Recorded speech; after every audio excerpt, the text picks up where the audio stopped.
Perfect, welcome back everyone.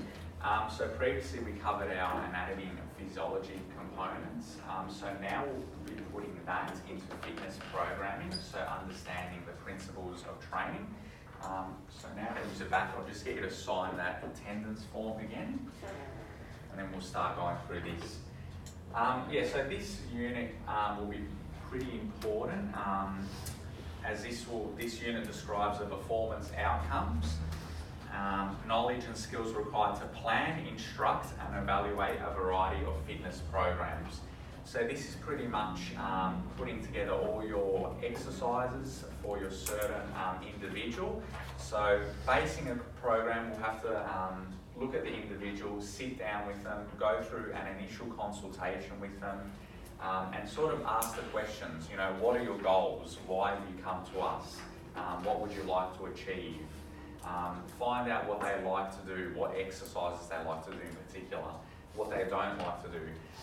Then we will make this into a treatment plan, so a piece of paper which we can give that to them, and they can base their sort of exercise program over what we have designed them. So we might say, you know, on Wednesday we're going to be training back and shoulders. On Thursday we'll be doing legs. On Friday something else. So individualise different groups to be trained on different days as well. It involves programming and instructing of cardiovascular, resistance and flexibility programs. So 3 different programs there that you'll do for low or moderate risk clients who have completed industry endorsed pre-screening. So low to moderate, nothing too intense, somewhere in the middle. So not too low, not too high, somewhere in the middle where they can do this program quite easily. So that's what we'll be going through today.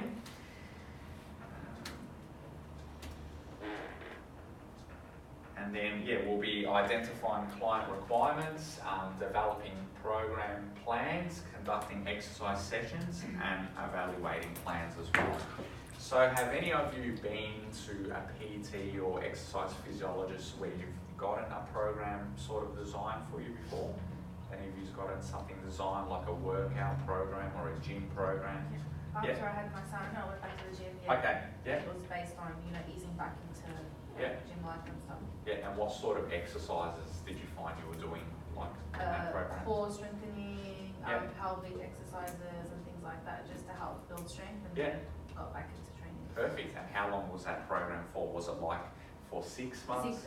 6 weeks was the first program, and then so I'd get assessed after 6 weeks, and then she wrote the next program up. Okay, beautiful.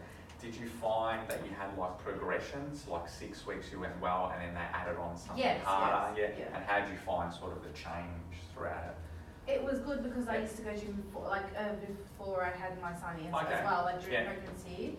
But then we upped the workouts and stuff. Yeah, beautiful. That's really good. Alright, so firstly, what is fitness programming?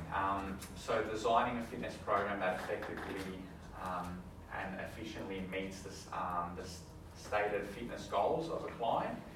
So asking them what their goals are. So their goals might be, you know, to lose 10 kilos, to run a half marathon, to run a full marathon in the next 6 months. So that would be a goal, a fitness goal for a client.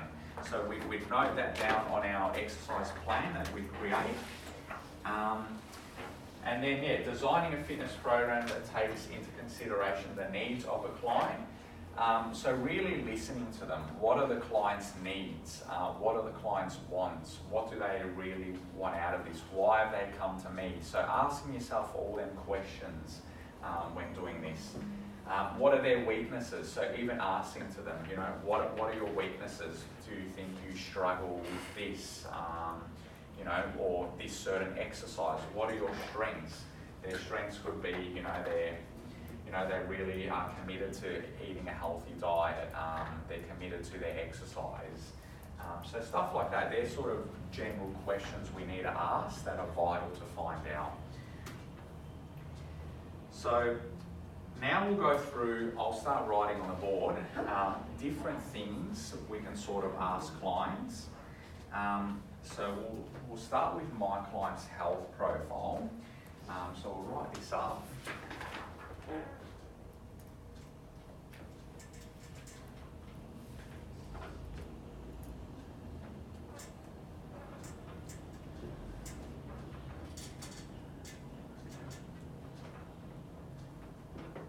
So from you guys, reading this, if someone asked you this or you saw this, what do you think this would mean? So my client's health profile.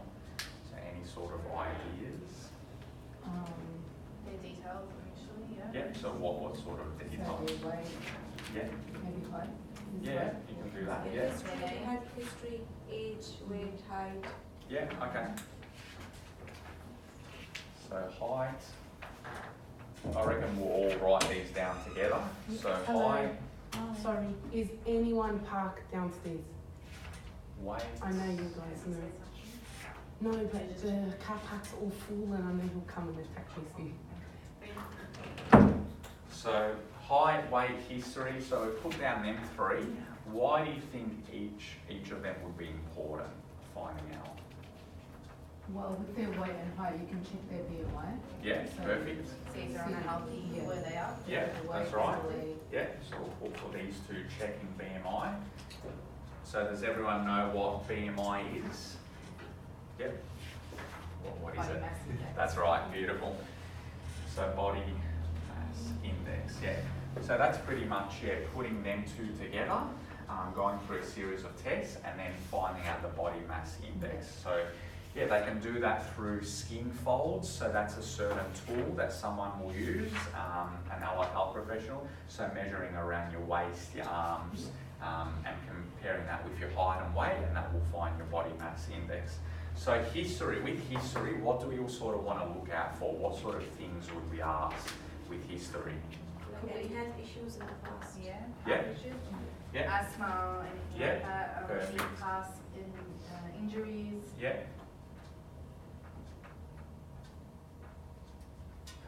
So conditions as well.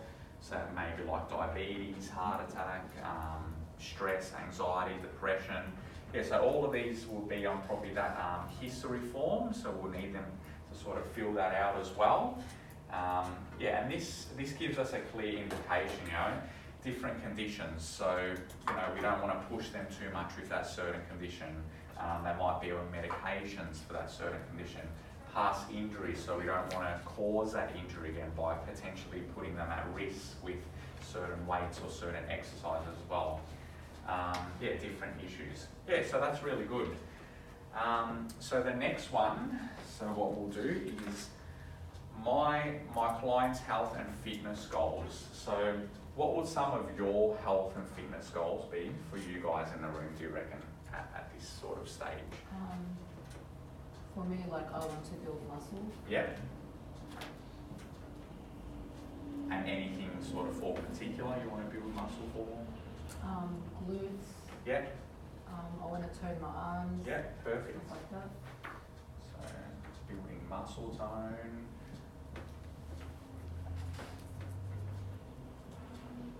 Yeah, like I was saying before, this could be, to run a half marathon, so other things you can note down, a full marathon, so that maybe they want to be fit just to go on their holiday, so maybe to lose weight, to get in good shape, things like that. Yeah, so they're health and fitness goals. So everyone you'll see is going to have different health and fitness goals. We're not all going to have the same, so that's why we have to develop a certain program that will help them achieve and reach their goals as well.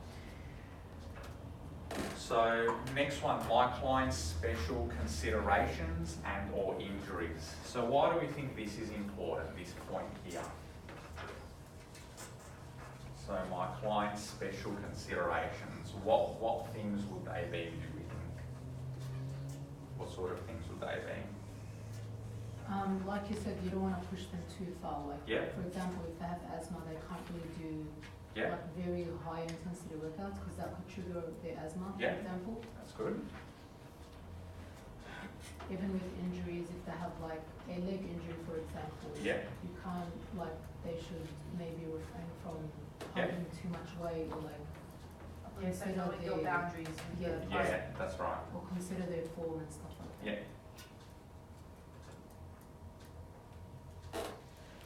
Even things like I put down probably time, so when they can come see you. So is it going to be in the morning, the afternoon, the night? So things like that. Maybe what they can eat, what they can't eat.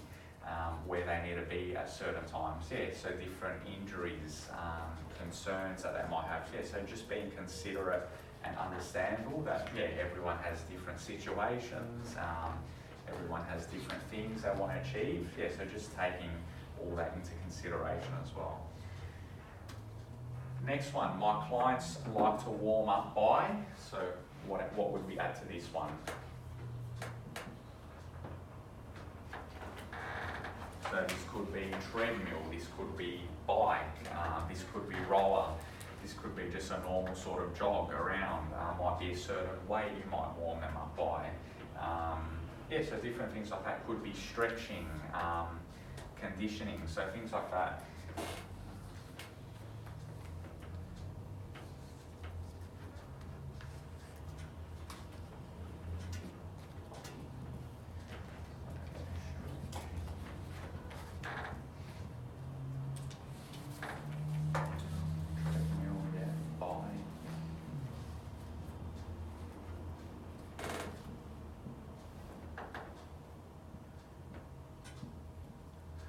Yeah, so there are a few different things there for that one.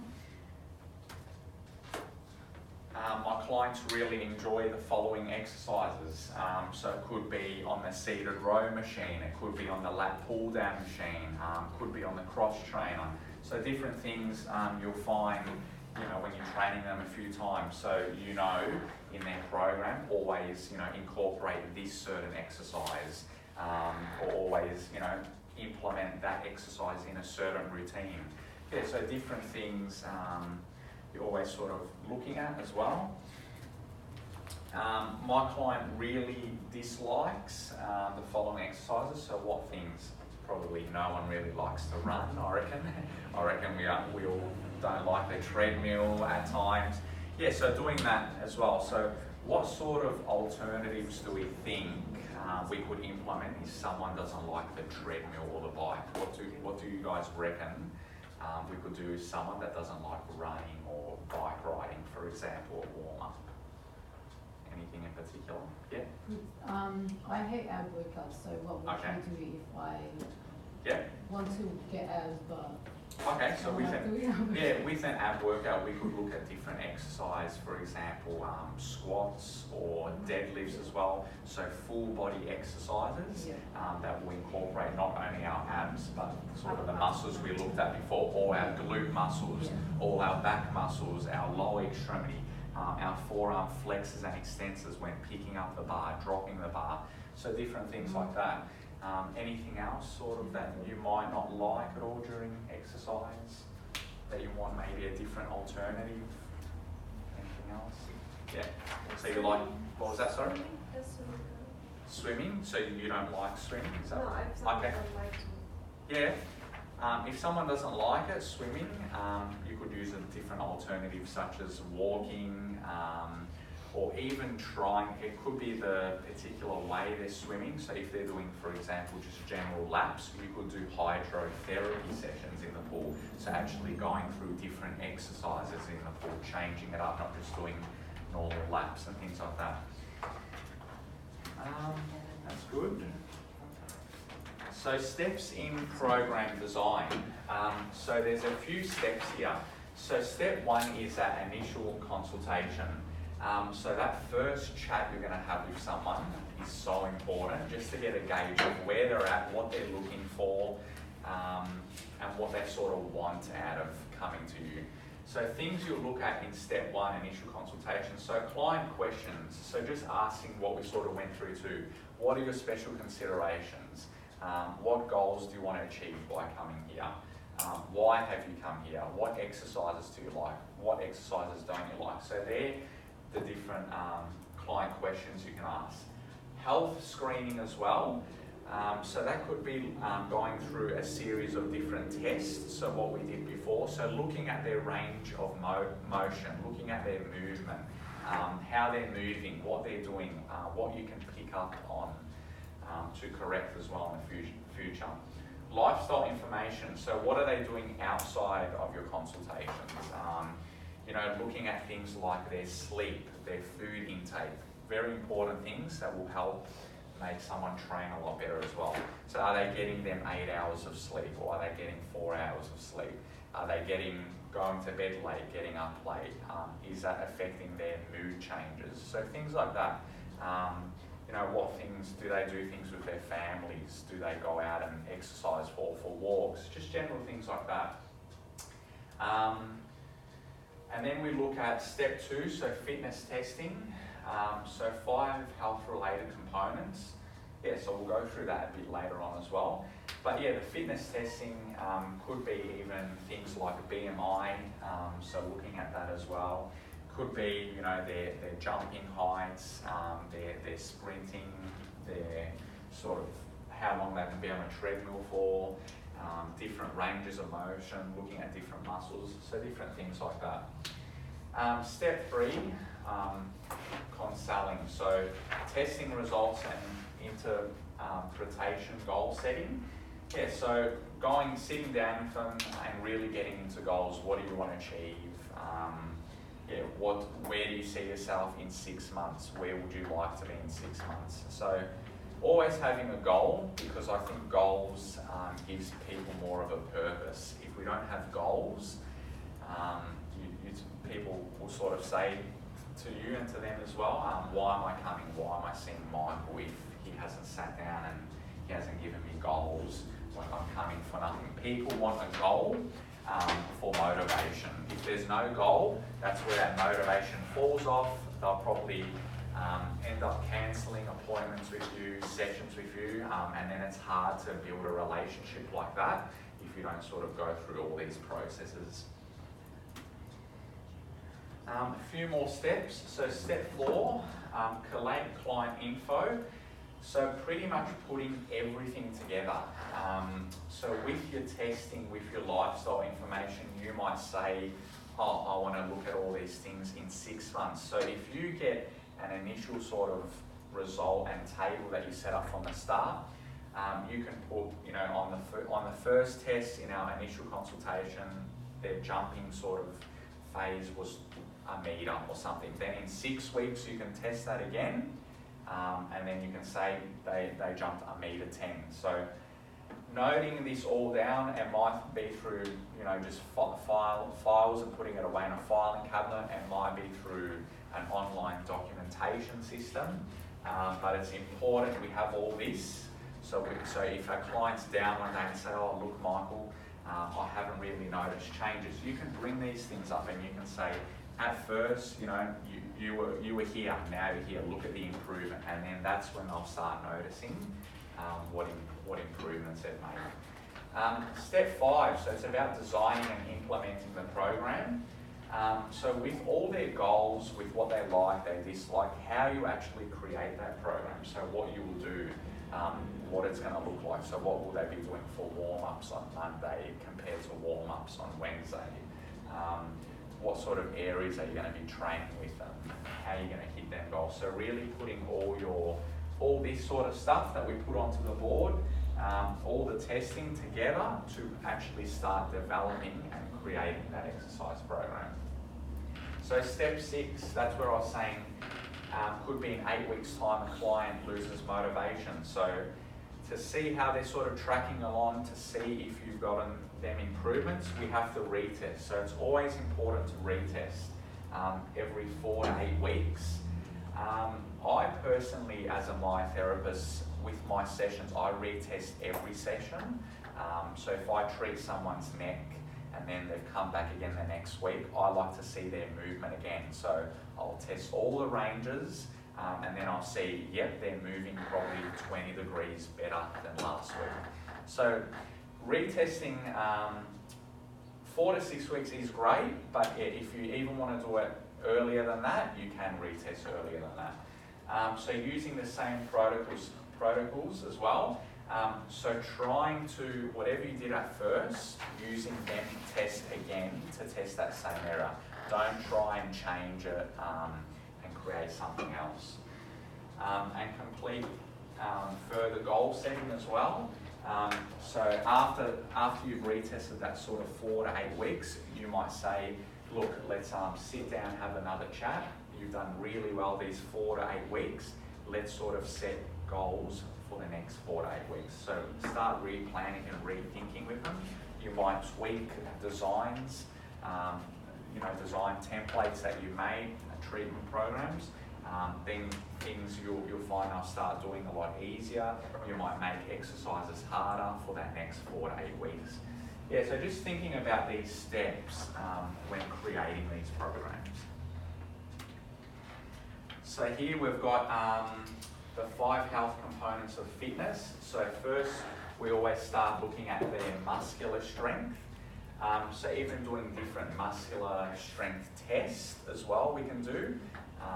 So looking at how strong they are in different areas as well. Then we go cardiorespiratory endurance.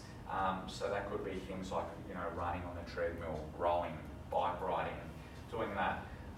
Body composition, so where they're at, things like BMI, body fat, things like that. Flexibility, so are they flexible enough to sort of do these certain exercises? Do we need to incorporate more stretching in the program? You could sort of recommend things like yoga to sort of enhance more flexibility as well. And then we go to muscular endurance. So more sort of looking at runners, so again 100-metre sprinter, that's more muscular endurance, that's power, that's quick, that's a quick sort of burst as well. Yeah, so putting all these 5 health components together when looking at fitness. So that's what I normally do.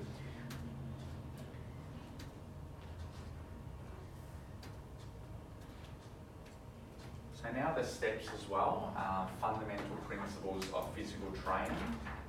So the first one here, so employer specific modes of training will produce results that have little transfer to other systems.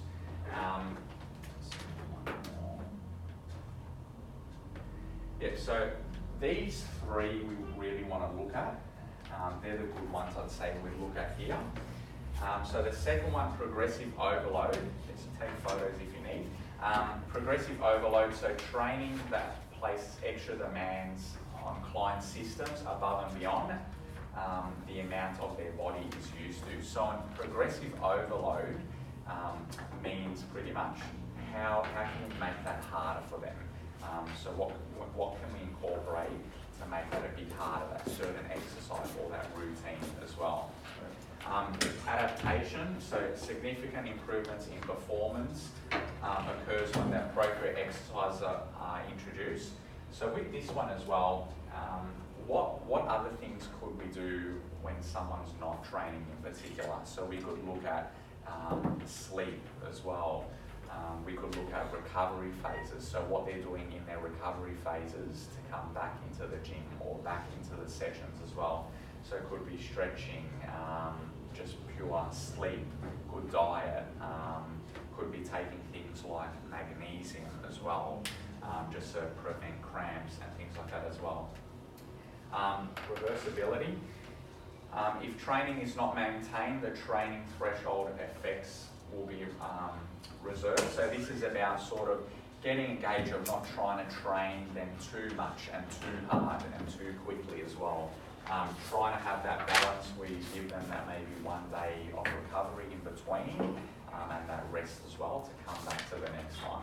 And that's the same with overtraining. Yeah, if they feel like it's too much, they won't feel motivated. That's right, definitely. So you don't want to overtrain people.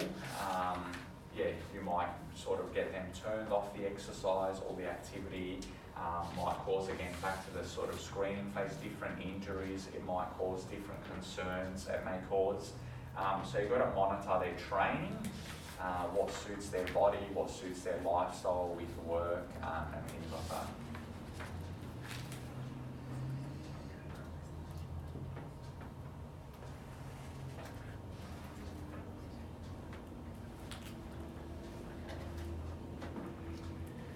So getting the client involved, what to get the client to incorporate physical activity into daily routine, duration of sessions who have never exercised may be initially short.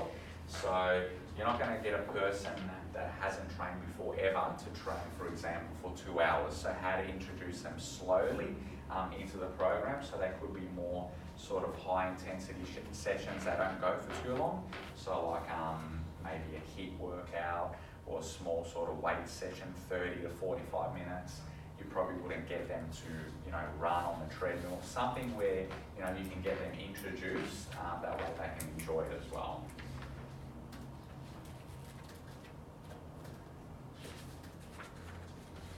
So the principles of training, so remember them as fit, so frequency, how often they're going as well. Intensity, so is it at a low intensity, a medium intensity, or a high intensity? The time, so the time in between their sessions, the time in between their rest periods as well, and different type of training. So is it endurance training? Is it agility training, flexibility training, strength training? Taking into consideration, maybe what sport they're doing. So for a bodybuilder, you're going to do probably more strength-based training, more endurance and explosive training as well. For a soccer player, it might be sort of more fitness training, so more cardiovascular training as well, changing direction. So different things with their type of training based on their sports as well that they're doing, and also their goals. So frequency as well. How often? So how often can they commit to coming in? And how often would you like to see them as well? So would you like to see them 3 days a week? Would it be 4 days a week? Or they maybe can't do that, so we maybe need to look at 2 days a week, but making that as intense for someone to come in 3 days a week. So just really thinking how often you want that person in. So intensity, how hard do you want to push them? And how hard are they willing to sort of give back to you as well? So you want to sort of give your client everything, but in return you want them to give their 100% commitment when they're present with you in the consultations as well. Time, how long? So could be shorter, sharper sessions, could be more longer sessions as well. So normally sort of normal PT sessions in a gym, I guess would go for 45 minutes to an hour as well, depending on what you want to train and what you want to do. Other sort of bigger muscle groups, for example, to train legs and glutes, you might need more than that hour. And it sort of depends, you might want to break up your days in training different muscle groups. So 2 muscle groups in a day could be arms and chest. Could be 3 muscle groups, so you have to allow that longer amount of time just to train them areas. So types of training, so is it going to be, are they going to be on their own? Are they going to be with an instructor? So will it be you and them? Will it be one-on-one? So just you and them again. Team games, so team bonding games are really good with sort of fitness and programming. People sign up to a gym, for example, F45. At times you might be a bit shy initially in programs. So just doing team games that will get everyone together to build a good group and a sort of committed and dedicated group as well. Outdoor activities, like now that the weather's getting better, you probably drive past, see PTs, train people in parks, at different footy fields as well, boot camp sessions, so things like that. Maybe exercise physiologists are training their athletes at an athletics track to improve speed. So different outdoor activities as well to make exercise a lot more fun. So here we've got types of training, so a whole different list of types of training as well. So from walking to jogging to cycling, swimming, skating, rollerblading. So rollerblading and skating, you might go with a friend one day and think, this is just a bit of fun, but at the same time you're doing a type of exercise, which is really good. Instructor based, so you've got Les Mills programs, so they're different programs from a professional as well. There's different books, DVDs, videos that you can watch on Les Mills programs. Circuit classes, so more things like F45 based, as well, dance classes as well. Aqua aerobics, so things like in swimming pools, you might see more with the elderly and stuff like that, with hydrotherapy sessions as well. And then one-on-one sports, so tennis, squash, badminton, table tennis, boxing, so just pretty much themselves. Team games, so I think team sports are great because you're not only in it. For example, in a soccer team, it's you and another 10 other players, so everyone has to do it together. It's the responsibility is not just on you, and it makes things more fun as well. You know, you'll get close to people, you have mates, and you'll just go and play the sport like it's nothing. You have good fun with people as well, so it's really good. Do any of you play team sports at all in the room? No? Ever thought of doing any team sports? Anything that would interest you? We used to, but as you get older, family. Yeah, it becomes a bit harder, doesn't it? Yeah, that's good. Yeah, and then outdoor activities as well. So bushwalking, you know, you might go with a friend now, do some hikes as well, canoeing, surfing, so different things as well. Water sports are really good.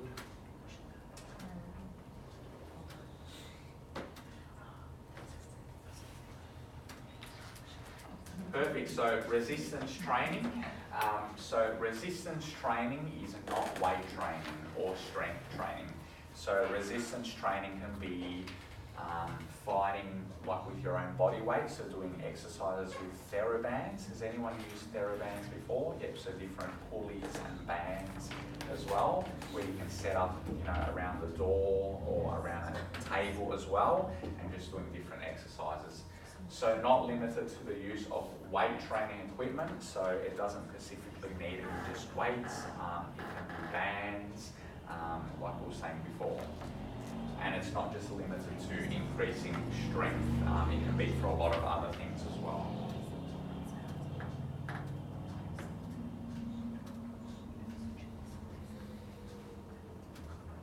So why do people seek resistance training? General health and fitness conditioning, improve sports performance as well, so this will help them in their individual team sport or their weight training in their gym as well. Injury prevention and rehabilitation. So injury prevention, so that pretty much means doing these exercises that will prevent you from getting injuries, so it's a lot of prehab sort of work. So for example, it can be a different strengthening exercise. So for lower back sort of injuries and concerns, you might tell someone at home, could you do sort of cobras to strengthen your back? So you might say do this 8 to 10 times, 2 times a day, and do this every day. So that could be an injury prevention exercise for lower back sort of pain. Rehabilitation, so that's the phase where someone has gotten injured and then how we have to help them again. So if you've had a knee reconstruction, so what do we need to strengthen? We'll need to strengthen all our quads again, all our hammies, all our glutes. So doing things like that, that will fall into the rehabilitation phase. Competitive or cosmetic bodybuilding, so these sort of resistance training might help with bodybuilders. So a lot of bodybuilders you might see do a lot of TheraBand and pull work before they actually train. Might be to warm up muscle groups or to sort of get things firing that I just don't want to go straight into it and cause an injury. And also with resistance training, I like it because you can do it at home as well. So you know, anyone can get a TheraBand from Kmart or something and search home programs, put on DVDs and sort of go through programs from home. So you can do these sorts of things in the comfort of your own home, which is really good. So free weights, we've got barbells and dumbbells. So you've probably seen these a lot in gyms before. So dumbbells as well is anything you'll probably use to train arms or chest. So for example, a bicep curl, this is the dumbbell and we're going to curl it up. So that can be used for a bicep curl exercise. And then a barbell you probably find is a lot bigger. So that's used for different body groups. So for example, if we want to do things like a deadlift, we would use a barbell. If we want to do things like a squat, we would use a barbell as well. Yeah, so different weights that you'll find, and you can sort of load these up with plates as well. So putting, maybe 10 kilos on this side, 10 kilos, taking it off. If you want it to be heavier, putting 20 kilos on each exercise, on each bar. So that's good as well. So advantages and disadvantages of free weights. So the advantages are they're cheap and easy available, involves other muscles, good for power training.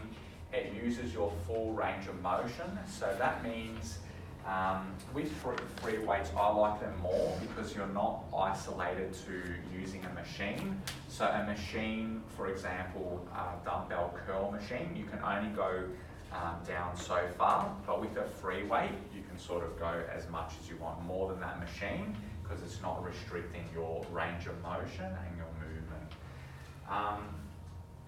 Your movement is guided as well, so if the weight is dropped, it doesn't drop on clients as well, so that's the advantage. And then the disadvantages, so it's not well suited for beginners. Free weights can be quite tricky to balance different weights, especially if you're on your back and you're sort of pressing on your chest. You could find some people might wobble to one side or the other and maybe drop it. So it's probably better to start beginners on machines, just so they have a bit more assistance and guidance with machines. And can cause delayed muscle soreness. So that means DOMS. Have you guys heard of the word DOMS at all, or the term DOMS? So that's delayed onset muscle soreness. So what that is, if I train really hard now, I might walk out this room, feel fine, but then in a 24 to 48 hour period, I could feel really sore. So that's DOMS. It doesn't happen initially, the soreness. It happens after sort of a 1 to 2 day period where we'll start feeling sore.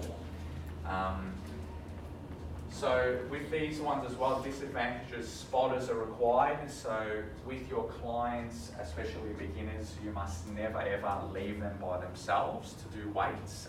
So if they're training their chest, be behind the rack machine, pass them over the bar and sort of guide them. So when they're bringing it down to their chest, guide it like that. And then once it hits their chest, guide it back up. So if they drop it, you can quickly pick it back up and put it on the rack. So yeah, that's a disadvantage of this, but yeah, with sort of a weighted machine, that won't happen because you can sort of, the levers can assist you. Yeah, and requires better technique. So as someone gets better, it might be over 2 months, you could start introducing free weights because they feel stronger and they find things easier.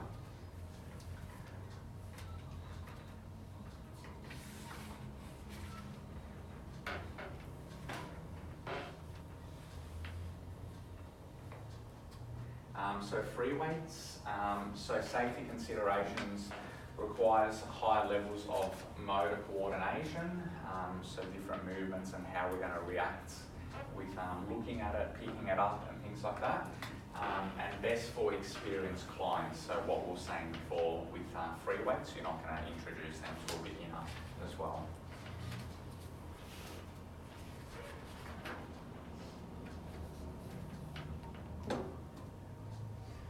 So fixed resistance machines, so machines that feature a fixed pivot or circular shaped pulley system. So for example, pulley systems, lat pull down, seated row, bicep curl machines, so anything where it's going to be pulley and you can feel the resistance when bringing the lever up and then dropping it back down. And then as the distance between the waist stack and the pivot points becomes shorter, the exercise requires less effort. Yeah, so when you're probably bringing it up, it's a harder effort because your lever is longer, but then when you're dropping it down, it becomes a lot easier as well.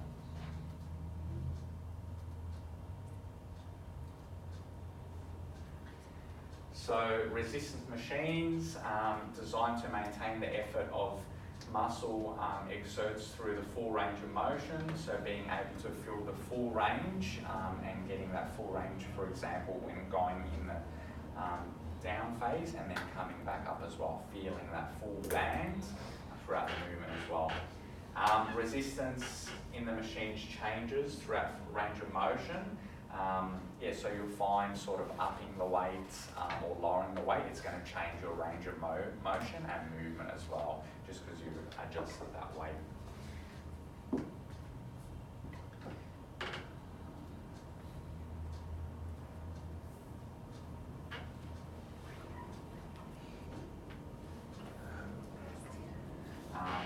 So hydraulic, so safe and easy to use, controlled range of motion, easy adjusted resistance, good for rehabilitation as well. The disadvantages, it can be pretty expensive to buy. Just as you more find it in gyms and stuff, better use there. And lack of variety in exercising, so could only be suited to certain exercises or movements, so pretty restricted with things you can do as well.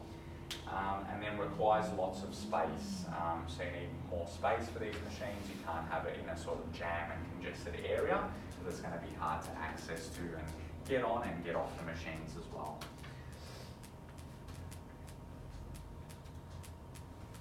So 3 components of each session.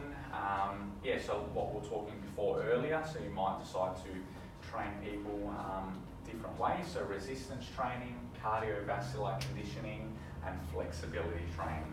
So it could be with this one, the pulleys, the TheraBands, building resistance with your own body weight, cardiovascular conditioning, things like swimming, anything that's going to sort of improve your heart and your heart rates and things like that. So swimming, running, on the roller, things like the bike as well. And flexibility training, so lots of yoga, stretching, different things to help to increase your range.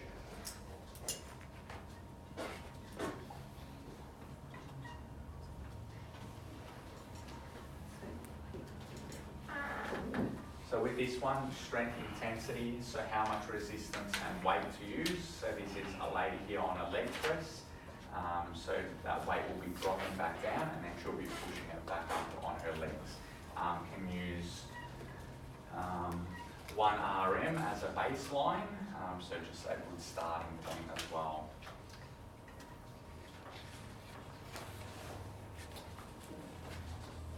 So different phases as well.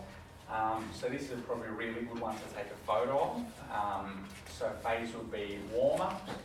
So you might want to do a warm-up with someone for 10 to 15 minutes, whether it's a walk on the treadmill, a jog, a slow sort of run on the treadmill. The conditioning phase, so the actual workout, so anywhere from 20 to 60 minutes. So you might do all your weights throughout there, even doing things like different balance work, different strength, explosive work as well. And then your cool down phase, so trying to bring everything down again. So this could be stretching, treadmill, maybe even getting like a 5-minute rub down on your legs, a massage or something as well. So that's in the cool down phase. And then just a note here, flexibility is usually included in the warm up and cool down phase. So either in this phase, warm up or cool down, you incorporate flexibility into the program, and you wouldn't do it in here just because you would be targeting sort of other groups to doing there. All right, so the warm-up phase. So this slide is what happens in a warm-up. So increases blood flow to the working muscles, facilitates metabolic process, increases body temperature, so heart rate will feel hotter, will get warmer as well. It's good so we don't rush into exercise, cause injury, any concerns as well. And then may sort of reduce the chance of injuries as well because we're warming up our body properly and doing the right things. Conditioning phase, so made up of the 4 principles here. So different principles we covered before, so passivity, overload, progression and individuality. So who will this be to? A certain individual, a certain client as well. Overload, so you don't want to do too much in an overload phase, which can cause injuries and concerns like in the current session or later on down the track. Progression, so slowly increasing the amount of weight or sort of making it a bit harder for them, a certain exercise as well. And then this one here, so designing it to that individual. So based on their needs, their height, weight, their goals. So not sort of comparing one person with the other, just focusing on that individual. How are we going for time? All good. Cool down phase. So this is that 5 to 10 minute phase where we cool down after the conditioning. So we're trying to decrease the heart rate, pretty much slow everything down, drop off as well, decreases blood pressure. So you might find as well, people might feel a bit sick in the cool down phase, fatigued, sore, nauseous, so that could be weaning sugars, hydration levels need to come back up as well. Could be like giving them a sugar fix, a little lolly or something, just to get everything back up. And this assists in the cooling the body down and promotes the removal of lactic acid. So lactic acid will be built up after exercise. So we want to clear lactic acid out of our body. So lactic acid will give us cramps, muscle soreness, the shakes, so things like that. So trying to do stretching, taking magnesium to stay on top of our body, and doing a nice cool down phase so that doesn't start. So basic program includes one exercise for each of the large muscle areas. So one exercise for legs, so you might want to target on a certain day treating quads, so you might be on the leg press machine or the leg sort of extension machine as well. Chest could be bench press, dumbbell press, so the dumbbells are the smaller weights, not the larger ones as well. Then like lats, could be lat pull down machine, so treating that muscle group. So these would be the real big muscle groups, these four, so legs, chest, back and shoulders. And then the smaller muscle groups, we all tend to forget about, but we're still incorporating these always when we're doing these as well. So for example, if we're training legs, like I was saying before, deadlifts or squats, our arms, so biceps and triceps, are still on. So, and that's it. We'll probably wrap it up for today. We'll leave it at this, so that's good. Also, I'll get you guys just to sign one more learner feedback form. That's the last, sorry. Thank you. Beautiful, thank you very much. Thank you.